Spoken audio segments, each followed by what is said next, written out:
Could you bear to watch your daughters die for what you believe in the most? Close your eyes for a moment. Take a deep breath. Now imagine the dry sound of wood burning on the mission floor, smoke rising like a funeral incense, and in the middle of the clearing, lying still, 7 women, their veils soaked in blood, their eyes still open, as if gazing at heaven. And amidst the jungle cries and muffled gunshots, there is a voice that doesn't scream, doesn't despair. She simply prays, "Father, receive the blood of my daughters as seed for your kingdom." That woman was Maria Francesca of Jesus Rubatto, founder of the Capuchin Sisters, tireless missionary, and spiritual mother of the 7 martyrs killed in Brazil in 1901, in Alto Alegre, Maranhão. And what did this woman do next? Did she flee? Did she abandon her faith? Curse the mission? No. She stayed. She continued. She believed. This video is not about someone who lived a fairy tale. It's about someone who knew the cross in its most brutal form and still chose to carry it. What will be revealed in the coming minutes may not only touch your faith, but reignite your sleeping vocation. If something within you trembles, if you feel this story has not come by chance, subscribe now to the Heaven's Breath channel. Here, every soul touched is a victory over the world's silence. 1844. In the city of Carmagnola, northern Italy, winter painted the windows white, and the sound of carts still mingled with the ringing parish bells. It was there, on February 14th, that Anna Maria Rubatto was born, daughter of Giovanni Tomas Rubatto and Caterina Pavesio. The second youngest of 8 siblings, she would soon experience what many of us face too late: the pain of loss. At just 4 years old, Anna Maria became fatherless. The absence of a paternal figure was filled by a faith that began like a slow-burning flame in her heart. While other children ran through alleys, she was learning in the quiet of home to look to God as Father, friend, and Master. Her childhood was not marked by formal schooling, which she rarely attended, but by a world of faith and practical wisdom. She was gifted with intelligence that combined simplicity and insight, faith and reason. Even without academic titles, young Anna Maria read life like a prophetess. At 19 years old, when her mother passed away, Anna Maria moved to Turin to live with her older sister, Maddalena. It was the beginning of a new chapter, not just geographically, but spiritually. There, her life intertwined with that of Mariana Scoffone, a noble, wealthy, and deeply devout woman. Mariana adopted her as a lady-in-waiting, but the bond was more than service. It was restored motherhood. With Scoffone, Anna Maria spent 18 years, from 1864 to 1882, managing properties, helping the poor, serving the sick, and teaching catechism. She frequently visited the Cotolengo hospital, tending wounds with tenderness. She participated in Don Bosco's oratories, helping street children. She was the voice that arrived before the bread, the embrace that healed before the medicine. And like every chosen soul, she was tested. When Mariana Scoffone died, Anna Maria returned to her sister's home, but something had already changed inside her. She was no longer just a charitable woman. She was a flame ready to set the world on fire with Christ's love. Summer of 1883. The Ligurian Riviera woke up slowly. The sun rose timidly over the sea, and the construction stones glowed with the warmth of a new day. Anna Maria walked through the streets of Loano, as she always did after morning mass. It was a habit, a silent path, like a barefoot prayer. But that day, the journey would be interrupted. A scream pierced the air, the sharp sound of a stone falling from a scaffold, and then the dull thud. A young boy, a worker, struck on the head. The crowd hesitated, but Anna Maria ran. She knelt on the rough ground while the boy's blood streamed down his forehead. She tore a piece of her own scarf, cleaned the wound with what she had. Her gaze was steady, her breathing calm. There was no panic, only love. After stopping the bleeding, she gave him 2 days' wages, enough so he could rest and recover without working. And she blessed him. Those passing by didn't just see a woman helping a stranger. They saw a soul touching heaven right there on the sidewalk. Anna Maria's act reached the ears of Capuchin friar Angelico of Sestri Ponente, who had been searching for a woman to lead a new religious institute devoted to the poor and the sick. When he heard of Anna Maria's compassion, he understood. She is the one. And so the invitation was born, a calling, a divine echo. "Would you guide us?" asked the friar. Anna Maria paused, took a deep breath, and replied as if sealing an eternal pact. "If it is for the glory of God, yes." On the morning of January 23, 1885, Anna Maria wore the Franciscan habit for the first time. She took the name Maria Francesca of Jesus. And there, under heaven's gaze and St. Francis's heart, the congregation of the Capuchin Tertiary Sisters of Loano was born. But with the habit came the cross. Leadership was not a title. It was a burden. And Maria Francesca knew this. She had become not only a founder, but a spiritual mother of a community growing like a miracle. Silent, humble, fervent. They cared for the sick in homes, alleys, villages. They taught faith to children, comforted widows, restored dignity to the forgotten. But with every new mission came new suffering. With every sister sent, her heart bled out of love. Maria Francesca slept little, ate little, and still, she smiled. Many nights, she knelt alone in the chapel of the Mother House in Genoa and whispered, "Lord, give me strength to lose everything, except your love." She knew. True mission always costs something, and sometimes it costs everything. Year 1901, Alto Alegre, Maranhão. The trees whispered in Tupi. The reddish earth carried the footsteps of those unafraid of mission. There, in the heart of a forgotten colony, stood the São José da Providencia mission, founded by Lombard Capuchins. And walking through it, with courage and barefoot faith, were 7 women with veils, devotion, and silence, spiritual daughters of Mother Maria Francesca.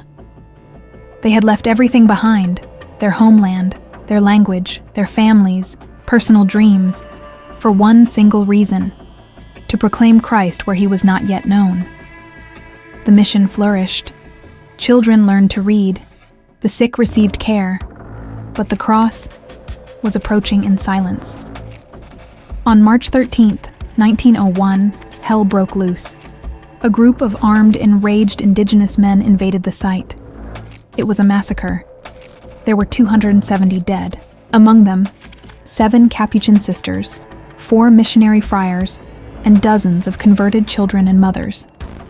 The sisters' bodies were found embracing each other, their rosaries still in hand. Some were on their knees. Others had their eyes lifted toward heaven. They didn't run.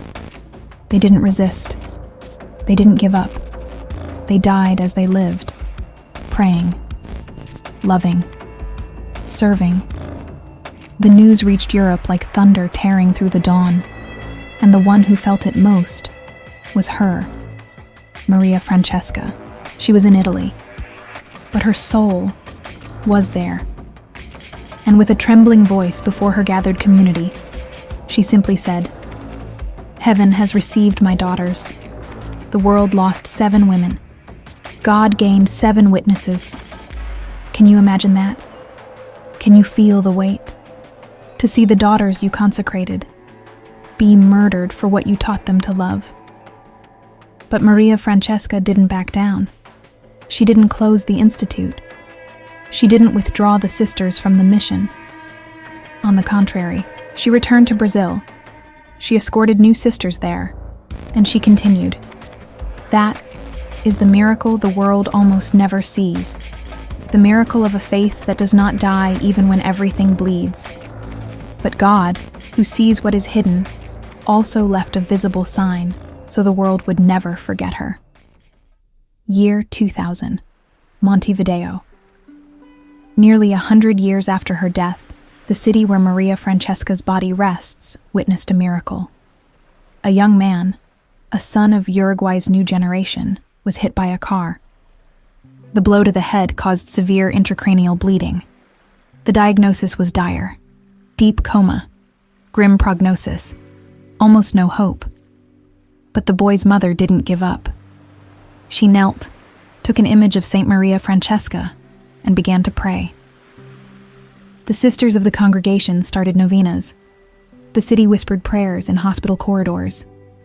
And in heaven, her intercession echoed. On the 8th night of coma, the impossible happened. The boy moved his fingers, then his eyes. The next day, he opened his mouth and whispered, "Mom." The bleeding had vanished. The brain, once compromised, was whole again. The doctors had no explanation, but the people knew. It was her.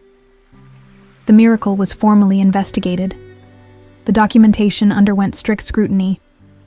And on February 21, 2020, Pope Francis approved the miracle. Maria Francesca would be canonized. On May 15, 2022, in St. Peter's Square before the entire world, a voice echoed, "We proclaim Saint Maria Francesca of Jesus Rubatto, first saint of Uruguay, apostle of the poor, martyr of surrender, flower of Franciscan life." But perhaps the greatest miracle was still the one no one could measure. The miracle of unwavering faith. The miracle of continuing, even after pain. The miracle of being a mother and giving your children to the cross. How many times have you said, "I can't take it anymore"? Does any of this make sense? If God loves me, why does He allow so much pain? Did I choose the right path? Am I still capable? Now imagine Maria Francesca, with a frail body, sick, exhausted. After crossing the ocean 7 times, after burying sisters, after watching the blood of the mission soak the hot soil of Alto Alegre. She could have given up. She could have said, "I've done enough. This isn't fair. It's better to stop here." But she didn't stop. And why? Because she understood something the modern world has forgotten. Pain is not a sign of abandonment. It is the seal of a divine mission. Maria Francesca understood that living one's vocation, whether as a missionary, mother, wife, professional, consecrated or layperson, requires surrender until the end. Even when the ground disappears. Even when the return doesn't come. Even when everything falls apart. Now look at yourself. Yes, you. Right there, listening to this story, with a weary heart. Maybe today your mission is called lonely motherhood. Or maybe it's illness. Or perhaps a marriage dying in silence. Or a job that suffocates. Or a vocation that feels forgotten. Maybe no one sees your effort. No one recognizes what you carry each day with your bare hands. But God sees it. Maria Francesca lived this too. She wasn't canonized for dazzling miracles, but because she chose to remain where many would have walked away. Have you cried in secret? So did she. Have you felt you weren't enough? So did she. Have you feared going on? So did she. But she allowed the cross to become not a burden, but a bridge. When 7 of her daughters were martyred, she said, "They weren't murdered, they were gathered, and their blood was not a loss, it was a planting." This is not poetry, it is mature faith. It is spirituality lived in flesh, in dirt, in tears. And today, maybe you need to hear this. The mission is not a failure, it's in labor. Pain is not punishment, it's a doorway. If you're still breathing, it's because there's still something to love. If there are still tears, it's because there's still life. And if you're hearing this now, it's because there's still a living promise inside you. If this story reflects a pain of yours, write in the comments, "I believe," not as a phrase, but as someone saying, "I won't give up. I still choose the cross. I still choose to love." And share this video with someone who needs to remember that pain can be sacred, because perhaps this story is what will keep one heart from fading. Year 1904, Montevideo. The streets were quiet. The breeze blew with the tenderness of a farewell. In that city where so many souls had been touched, a simple bed cradled a body in agony, and a soul in ascent. There she lay, Maria Francesca of Jesus Rubatto. Her face was pale. Her eyes had lost their shine, but not their sweetness. The illness had devoured her body, advanced cancer, but not her faith. Each breath was a prayer, each pain an offering. Beside her bed, her spiritual daughters wept in silence. Some clutched their rosaries. Others couldn't even speak. But she smiled. With fragile fingers, she touched the crucifix sewn to her habit and spoke with a trembling voice. "Daughters, let us seek to do good. Let us pray much. And let us patiently endure the difficulties of life, so that one day we may reach heaven and be reunited with all our beloved brothers and sisters." She didn't speak about herself. She didn't ask for comfort. She didn't complain. She spoke of heaven and of reunion. Her gaze wandered beyond the room, beyond the hospital, beyond the world. She seemed to see the 7 martyrs of Alto Alegre, standing, waiting for her with open arms. She seemed to hear the laughter of the children she catechized. She seemed to remember the nights at sea, the remote missions, the poor she embraced, the crosses she accepted in silence. And then, like someone who falls asleep after a lifetime spent awake for the pain of others, she departed, without noise, without applause, without a stage, but with a procession of angels waiting at eternity's door. Her body was buried where she always desired, in the headquarters of the congregation she founded, in Belvedere, Montevideo. Not in gold, not in marble, but among the poor, among those who bore her face, her pain, her mission. More than a century later, thousands still pray at her tomb. There, many say they receive answers. Others feel peace. Some are healed. But all recognize one truth. The woman who rests there lived like Christ himself, among the least. Whoever wants to save their life will lose it, but whoever loses their life for my sake will find it. Matthew 16:25. She was not a woman of grand pulpits. She did not write volumes of theology. She never made the headlines of her time. But wherever she walked, heaven left its trail. Saint Maria Francesca of Jesus Rubatto was a woman who saw pain as a school, silence as an answer, and mission as an altar. She lost her father as a child, lost her mother at 19, turned down comfort, gave up marriage, devoted her youth to the poor, offered her daughters to the mission, and died with a sick body, but a glorious soul. Her life wasn't marked by applause, but by crosses, not by ascension, but by surrender, not by dazzling miracles, but by a constant miracle, remaining. And what does she leave for me and you?